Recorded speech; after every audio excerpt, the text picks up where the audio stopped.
शेर की जिंदगी की कहानी। एक जंगल में एक अजीम शेर रहता था जिसका नाम शाहबाज था। वो जंगल का बादशाह था और उसका हर कदम ताकत, इज्जत और हिकमत का मजहर था। शाहबाज का जिस्म मजबूत और भारी था और उसकी आवाज़ इतनी गूंजदार थी कि जब वो दौड़ता तो पूरा जंगल लरज़ उठता। लेकिन इसके अंदर एक राज था जो बहुत कम जानते थे। शाहबाज के वालिद, जो जंगल के कदीम और अजीम शेर थे, हमेशा इसे जिंदगी के बारे में कीमती सबक देते। उन्होंने इसे सिखाया कि ताकत सिर्फ जिस्म की नहीं बल्कि दिल और दिमाग की भी होनी चाहिए।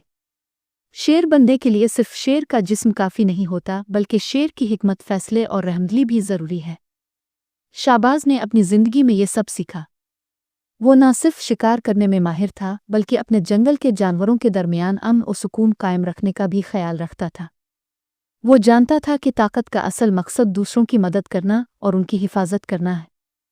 एक दिन जंगल में एक बड़ा तूफान आया। दरख्त अलिफा गिर गए और जानवर खौफ के मारे इधर उधर दौड़ने लगे। शाहबाज, जो हमेशा अपनी हिकमत से जाना जाता था, फौरन एक जगह पर जमा हुआ और सब जानवरों को सुकून देने की कोशिश की। इसने उन्हें बताया कि ये तूफान आर्जी है और उन्हें सब्र से काम लेना होगा। हम सब मिलकर इस तूफान का मुकाबला करेंगे और हम सब महफूज रहेंगे। शाहबाज की बातों ने जानवरों में हौसला पैदा किया। इसके बाद इसने जंगल के दीगर जानवरों के साथ मिलकर तूफान के बाद के नुकसान को दूर करने की मंसूबाबंदी की। इसने सबको बताया कि एक दूसरे की मदद से ही जंगल दोबारा आबाद हो सकता है। चंद दिनों में तूफान का असर कम हो गया और जंगल फिर से अपने जोबन पर आ गया।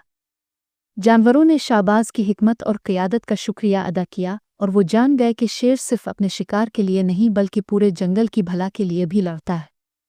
शाहबाज की जिंदगी हमें सिखाती है कि ताकत, हिकमत और मोहब्बत को एक साथ लेकर चलना ज़रूरी है। सिर्फ अपनी ताकत का मुजाहरा करना काफ़ी नहीं, बल्कि दूसरों की मदद करना और उनकी भला के लिए काम करना असल शेर की निशानी है।